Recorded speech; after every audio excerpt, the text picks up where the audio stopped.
Assalamualaikum semuanya. Halo, perkenalkan kami dari kelompok sensasi dan persepsi. Perkenalkan, nama saya Yaulia. Saya Ratu Bilqis Salsabila. Dan saya Regina Salsabila. Di sini kami akan membahas mengenai sensasi dan persepsi. Cara merasakan dan mempersepsikan dunia. Yang pertama ada definisi dari sensasi, yaitu proses menerima energi stimulus dari lingkungan eksternal dan mengubah energi tersebut menjadi energi neural. Sensasi merujuk pada bahan mentah dari pengalaman. Yang kedua ada persepsi, yaitu proses mengorganisasi dan menginterpretasikan informasi sensoris sehingga informasi tersebut menjadi bermakna. Persepsi merupakan pengalaman itu sendiri atau hal yang dilakukan oleh otak terhadap bahan mentah yang diterima. Selanjutnya yang terakhir ada tujuan sensasi dan persepsi, yaitu untuk melakukan proses adaptasi agar dapat bertahan hidup. Yang kedua ada proses bottom up dan top down dalam persepsi. Yang pertama, apa itu proses bottom up? Pada pemrosesan ini, reseptor sensoris menangkap informasi mengenai lingkungan eksternal dan mengirimkannya ke otak untuk interpretasi. Pemrosesan ini mengambil informasi dan berusaha untuk memberikan makna pada informasi tersebut. Yang kedua ada proses top down, yaitu pada pemrosesan ini dimulai dengan beberapa pemahaman mengenai hal yang sedang terjadi atau hasil dari pengalaman kita dan menerapkan kerangka pikir tersebut untuk informasi yang masuk dari luar. Adapun contoh dari proses bottom up dan top down, yaitu ketika kamu mendengarkan lagu untuk pertama kalinya. Ketika kamu mendengarkan lagu untuk pertama kalinya, pasti kamu akan mendengarkannya dengan seksama atau kamu akan meresapinya agar kamu dapat menangkap perasaan atau maksud dari lagu yang kamu dengarkan. Ini dinamakan dengan proses bottom up. Kemudian, ketika kamu mendengarkan lagu yang sama untuk kedua kalinya, maka kamu akan mendengarkannya dengan cara yang berbeda. Atau kamu bisa saja memiliki ekspektasi dan mengetahui bagian yang mana yang akan muncul setelah lirik sebelumnya. Dan ini dinamakan dengan pemrosesan top down. Selanjutnya, yang ketiga ada yang dinamakan dengan ambang. Ambang terbagi menjadi dua, yaitu ambang mutlak dan ambang perbedaan. Ambang mutlak adalah jumlah minimum stimulus energi yang dapat dideteksi individu. Nah, setiap individu ini pasti memiliki ambang yang berbeda.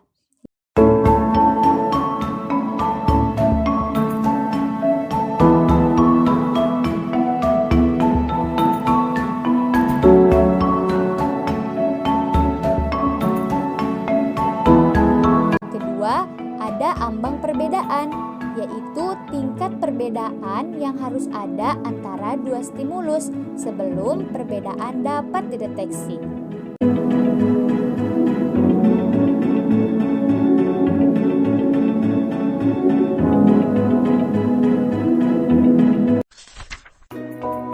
Pembahasan selanjutnya ialah mengenai sistem visual.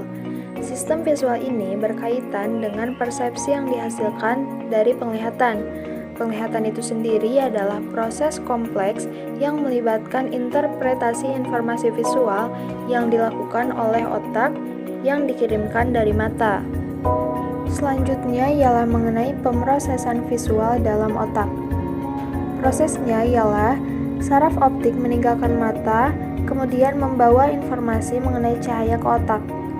Cahaya bergerak dalam garis lurus.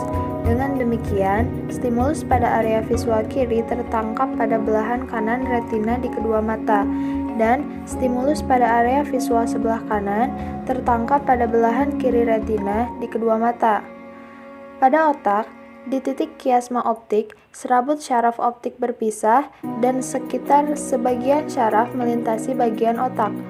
Persimpangan yang terjadi membuat apa yang kita lihat pada area visual kiri tertangkap pada bagian kanan otak, dan hal yang kita lihat pada area visual kanan tertangkap pada sisi kiri otak. Informasi ini kemudian diproses dan dikombinasikan pada objek atau suasana yang dapat dikenali di korteks visual. Kemudian ada pemrosesan paralel. Pemrosesan ini membuat informasi sensorik bergerak secara cepat melewati otak.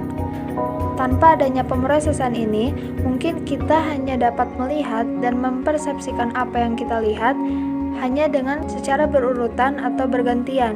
Seperti pertama kali kita akan memproses bentuk gambar, kemudian warna gambar, kemudian pergerakannya, dan yang terakhir lokasi gambar tersebut. Namun, dengan adanya pemrosesan paralel ini, membuat kita dapat dengan mudah menyatukan semua karakteristik tadi dan dapat dengan cepat menginformasikannya ke otak. Selanjutnya ada pengikatan. Pengikatan adalah penyatuan dan integrasi hal yang diproses oleh jalur atau sel yang berbeda. Beberapa neuron merespons warna, beberapa yang lain merespons bentuk, dan beberapa yang lain juga merespons gerakan. Namun, perlu dicatat bahwa seluruh neuron ini terlibat dalam merespons stimulus yang diberikan. Misalnya ada seorang anak kecil yang berlari ke arah kita. Bagaimana otak mengetahui bahwa ciri fisik ini yang dikomunikasikan oleh berbagai neuron yang berbeda semuanya dimiliki oleh objek persepsi yang sama. Maka dari itu, adanya pengikatan ini melibatkan pemasangan aktivitas berbagai sel dan jalur. Melalui pengikatan, kamu dapat mengintegrasikan informasi mengenai bentuk tubuh anak kecil, baik senyumnya ataupun pergerakan anak tersebut ke dalam gambaran utuh pada korteks cerebrum. Selanjutnya, mengenai sistem auditori. Sistem auditori. Yang pertama ada sifat bunyi dan bagaimana merasakannya. Bunyi atau gelombang bunyi adalah getaran pada udara yang diproses oleh sistem auditori atau pendengaran. Gelombang bunyi memiliki panjang gelombang berbeda yang menentukan frekuensi. Lalu, tinggi nada yang menginterpretasikan persepsi frekuensi bunyi. Bunyi dengan frekuensi yang tinggi dipersepsikan memiliki tinggi nada yang tinggi seperti suara sopran. Sedangkan bunyi dengan frekuensi rendah dipersepsikan memiliki tinggi nada yang rendah seperti suara bass. Gelombang bunyi tidak hanya berbeda menurut frekuensinya, tetapi juga pada amplitudenya. Amplitude gelombang bunyi diukur dengan satuan desibel, yaitu jumlah tekanan relatif yang dihasilkan gelombang bunyi dibandingkan standar. Kekerasan menjadi persepsi terhadap amplitude gelombang bunyi. Secara umum, semakin tinggi amplitude gelombang bunyi, suara akan dipersepsikan semakin keras. Dalam istilah amplitudo, hal ini berarti udara menekan lebih kuat pada telinga selama suara yang keras dan lebih lembut pada suara yang pelan. Selain itu juga ada bunyi yang kompleks, yaitu sejumlah frekuensi bunyi yang bercampur bersama seperti musik. Lalu ada timbre, adalah saturasi nada atau kualitas persepsi bunyi. Timbre menentukan perbedaan persepsi antara trompet dan trombon memainkan nada yang sama, dan perbedaan kualitas yang didengar pada suara manusia. Selanjutnya, struktur dan fungsi telinga. Ada 3 struktur telinga, yaitu telinga luar, telinga tengah, dan telinga dalam. Seperti yang kita lihat dari gambar ini. Telinga luar adalah bagian yang terlihat dari rongga telinga, yaitu dari saluran telinga menyalurkan gelombang bunyi ke gendang telinga.